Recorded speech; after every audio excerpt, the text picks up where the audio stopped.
Assalamualaikum dear student, I am Professor Sayyida Arbab Fatima. We are doing unit number 9, Introduction to Coordinate Geometry, grade 9th. Today we are going to talk about the rectangle and verify the condition for the rectangle.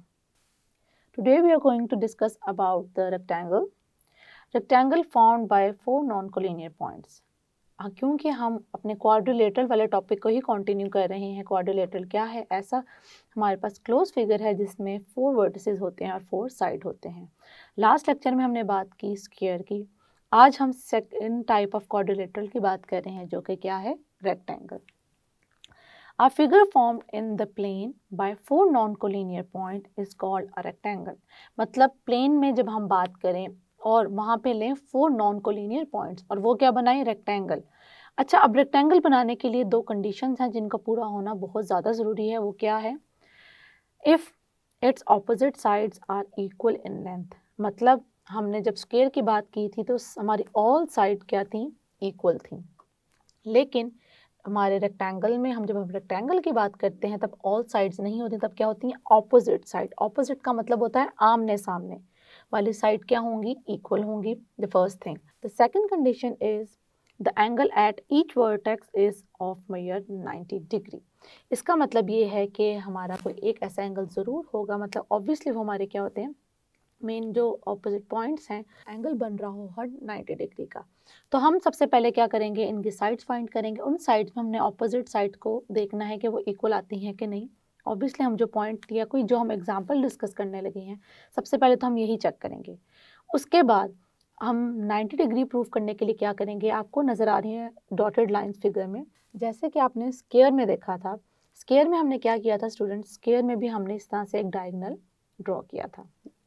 उसके बाद हमने diagonal जैसे draw किया था, हमने देखा कि ये जो है किस चीज़ को शो कर रहा है? एक ट्रायंगल को शो कर रहा है. तो ट्रायंगल जब आ जाएगा तो ट्रायंगल में हमने इसको कंसिडर करके चलना है राइट एंगल ट्रायंगल. तो अगर राइट एंगल ट्रायंगल हो तो क्या होना चाहिए? यहाँ पे 90 डिग्री होना चाहिए. ये तो हमने करना है प्रूफ. तो इसको हम प्रूफ करेंगे पाइथागोरस थ्योरम की मदद से, बिल्कुल जिस तरह के हमने स्क्वायर में किया था. तो अपना क्वेश्चन को स्टार्ट करते हैं.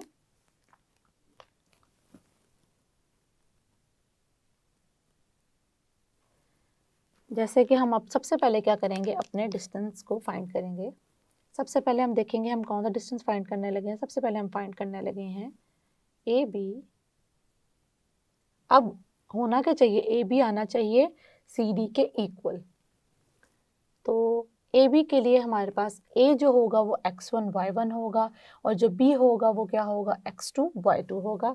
डिस्टेंस फार्मूला को यूज़ करते हुए हम इसकी वैल्यू को फाइंड करेंगे. x2 minus x1 whole square plus y2 minus y1 whole square. अब इसमें करेंगे वैल्यूज को put. Okay, so this is a and this is b. b की वैल्यू है हमारे पास -2 माइनस, और यहाँ पे ये फार्मूले का माइनस है और ये है x1 का माइनस स्क्वायर. उसके बाद y2 आ जाएगा 3 माइनस 0.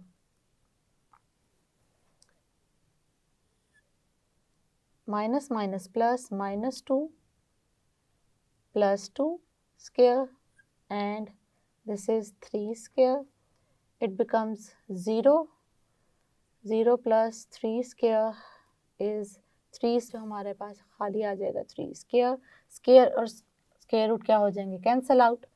तो हमारे पास ए बी की आ जाएगी value 3. So this is the value of A B. A B हमने फाइंड किया. ए बी के बाद हम क्या फाइंड करेंगे? B C.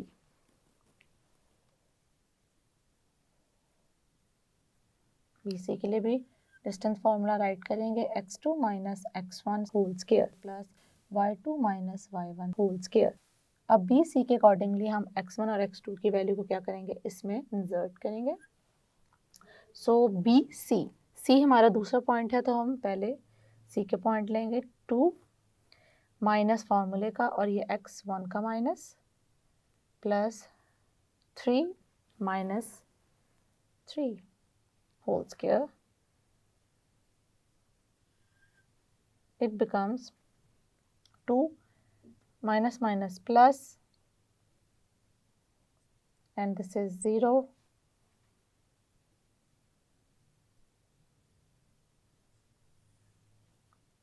4 स्क्वायर प्लस 0 और बी स्क्वायर की वैल्यू क्या आ जाएगी, स्क्वायर और स्क्वायर रूट आपस में हो जाएंगे cancel out, then the value of B C becomes 4। इसको भी हम क्या कर लेंगे, मार्क कर लेंगे like this.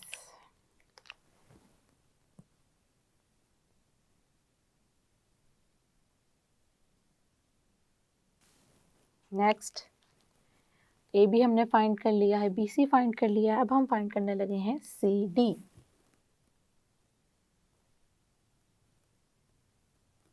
x2 minus x1 whole square plus y2 minus y1 whole square. So यहाँ पे हम सी डी के रिस्पेक्ट से क्या करेंगे, वैल्यूज को पुट करेंगे। पहले x2 y2 की वैल्यू को रिप्रेजेंट कर रहा है d, तो हम d की वैल्यू को देखेंगे 2 minus 2 square plus 0 minus 3 square, it become 0 plus minus 3, हमारा नेगेटिव साइन रिमूव हो जाएगा स्क्वायर की वजह से, तो यहाँ पे क्या आ जाएगा 3 स्क्वायर और 3 से कैंसिल आउट आ जाएगा, हो जाएगा, तो आंसर आ जाएगा 3। तो सी डी की वैल्यू हमारे पास आ गई है स्टूडेंट्स 3। ओके, अब हमारी लास्ट साइड है जिसकी हम वैल्यू फाइंड करने लगे हैं। सी डी हम फाइंड कर चुके हैं, अब हमने क्या फाइंड करना है, ए डी।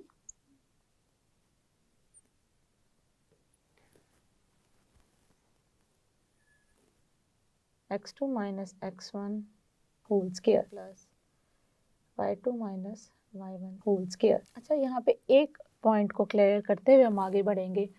समटाइम्स ऐसे होता है स्टूडेंट ए डी की जगह डी ए लिख देते हैं, और इस बात पे छोटे से पॉइंट पे क्या हो जाते हैं कंफ्यूज कि अगर हम डी ए फाइंड कर लें तो क्या हमारा आंसर गलत होगा, बिल्कुल भी नहीं। डिस्टेंस फार्मूला होता है हमेशा पॉजिटिव, और यहाँ पे स्केयर है, तो अगर आप ए डी की जगह डी ए भी लिखते हैं और उसके अकॉर्डिंगली वैल्यूज़ को पुट करने के बाद आंसर फाइंड करते हैं, तो दोनों का आंसर क्या होगा, सेम होगा। तो इस बात पे कंफ्यूज या प्रॉब्लम क्रिएट करने की अपने माइंड में ज़रूरत नहीं है। अब हम वैल्यूज़ को पुट करेंगे। सो हम करें ए डी 2 माइनस फार्मूले का, और ये है x1 का माइनस, इसी तरीके से y2 0 minus 0 square, then it becomes 2 minus minus plus 2 square, ये तो ऑलरेडी 0 ही है, तो हमारे पास ये आ जाएगा 4 स्क्वायर, स्क्वायर और स्क्वायर रूट आपस में कैंसिल आउट हो जाएंगे, तो आंसर आ जाएगा 4। तो हमारे पास ए डी की वैल्यू क्या आ गई स्टूडेंट्स, 4। अब हम यहाँ पे एक चीज़ नोटिस करते हुए आगे चलते हैं, क्या कि हमारी ऑपोजिट साइड्स क्या आ चुकी हैं, सेम आ चुकी हैं, इक्वल आ चुकी हैं। मतलब आप देखें ए बी और सी डी की वैल्यू को, look at the value of A B and look at the value of C D, both are equal. Then look at the value of A D and look at the value of B C, BC is 4 and AD is 4. It means opposite side तो हमारी equal आ चुकी हैं। Next अब हम क्या करने लगे हैं, the angle at each vertex of mayor is 90। अब हमने प्रूव करना है कि हमारा एंगल जो बनता है वो क्या है, 90 डिग्री बनता है। उसके लिए जैसे कि मैंने आपको कहा था कि हम इस ट्रायंगल को यूज़ करेंगे, अब हम वो करने लगे हैं, और इस पर हम क्या करेंगे, पाइथागोरस थ्योरम को अप्लाई करेंगे। अब हम इस ट्रायंगल को यूज़ करने से पहले देखेंगे कि हमारे पास सी डी की वैल्यू भी है, हमारे पास ए डी की वैल्यू भी है। हमारे पास किसकी वैल्यू नहीं है स्टूडेंट, हमारे पास वैल्यू नहीं है ए सी की। तो सबसे पहले तो ए सी की वैल्यू फाइंड करेंगे, फिर उसको अप्लाई करेंगे पाइथागोरस थ्योरम पे। तो सबसे पहले तो हम फाइंड करेंगे value of A C.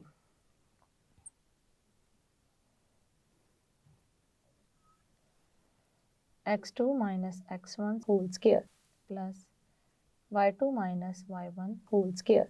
Then हम देखेंगे कि हमारे पास ए सी के अकॉर्डिंगली हमारे पास क्या आ जाएगी वैल्यू, 2 माइनस फार्मूले का, और ये आ गया x1 का minus plus 3 minus 0, it becomes 2 minus minus plus 2 square plus 3 square, so 4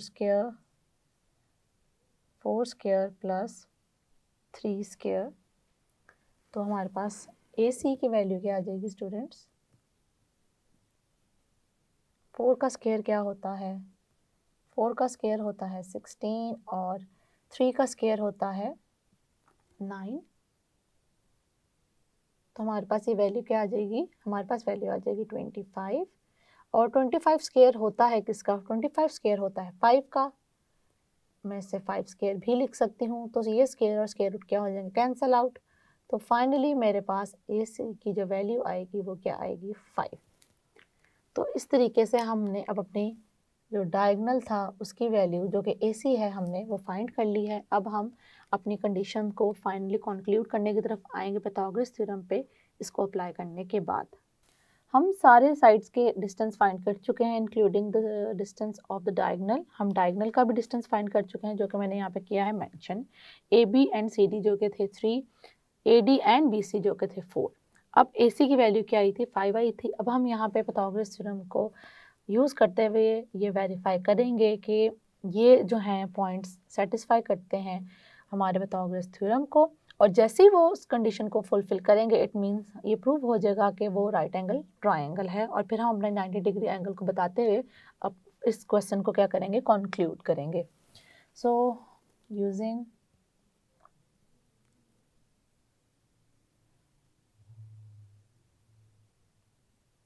Pythagoras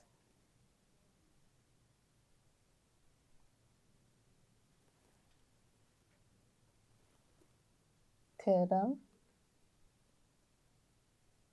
okay, अब हम इस थ्योरम को अप्लाई करेंगे. थ्योरम हमें बताता है कि हमारी जो कि हाइपोटेनस स्क्वायर है वो इक्वल होना चाहिए इन दोनों के स्क्वायर के सम के. तो यहाँ पे पुट कर देंगे AD square plus CD square. Okay, यहाँ पे इनकी वैल्यूज़ को पुट कर देते हैं. AC की वैल्यू क्या आई है? 5 स्क्वायर. AD की वैल्यू क्या आई है? 4 स्क्वायर प्लस हमारे पास CD की वैल्यू क्या आई है स्टूडेंट? 3 स्क्वायर. तो ये आ जाएगा हमारे पास 25. It becomes 4 square is 16 and 3 square is 9.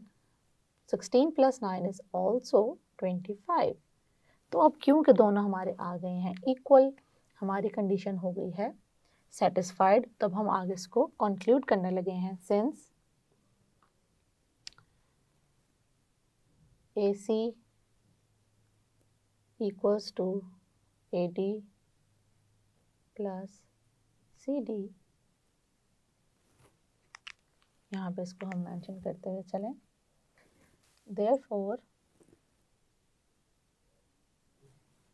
Angle AD को दरमियान में रखेंगे क्योंकि हमने D पे बताना है कि 90 DC इक्वल्स टू 90 डिग्री. क्योंकि राइट एंगल ट्रायंगल हम प्रूव कर चुके हैं इन पॉइंट्स की मदद से. तो ये एंगल हमारे पास क्या है? 90 डिग्री. उसके बाद हम आप उसे कंक्लूड कर देंगे. Hence these 4 non-collinear points form a rectangle.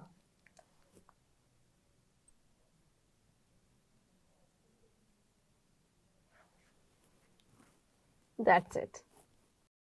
ये स्टूडेंट आज के लेक्चर में हमने जो क्वेश्चंस किए हैं सॉल्व, उसमें जो हमने फार्मूला यूज़ किया है वो कुछ इस तरीके से है. D equals to square root x2 minus x1 whole square plus y2 minus y1 whole square. यह स्टूडेंट हमने आज जो कंडीशन वेरीफाई की है और जो हम आगे फर्दर भी यूज़ करेंगे जब भी हमने 4 नॉन कोलिनियर पॉइंट को रेक्टेंगल शो करना होगा. तो वो क्या पॉइंट्स होंगे? वो ये होंगे कि पहले तो हमने प्रूव करना है कि ऑपोजिट साइड्स क्या हैं? इक्वल है. ऑपोजिट का साइड का मतलब है कि आमने सामने वाली साइड की बात की जा रही है, साथ साथ के नहीं. आमने सामने का मतलब होता है ऑपोजिट. तो पहले तो हम प्रूव करेंगे कि जो ऑपोजिट साइड्स का जो हमारे पॉइंट्स हैं, वो जो साइड्स बनाते हैं ऑपोजिट, उनकी लेंथ क्या है, इक्वल है, फर्स्ट थिंग। और सेकंड पॉइंट क्या था कि हमने जिस तरह स्क्वायर में प्रूव किया था कि 90 डिग्री एंगल है, बिल्कुल उन्हीं स्टेप्स पे हम रेक्टेंगल को भी प्रूव करेंगे कि एंगल क्या बनाता है, 90 डिग्री। आई होप कि आज का लेक्चर आपको क्लैरिफाई हो चुका होगा। See in the next lecture, take care yourself, अल्लाह हाफिज़।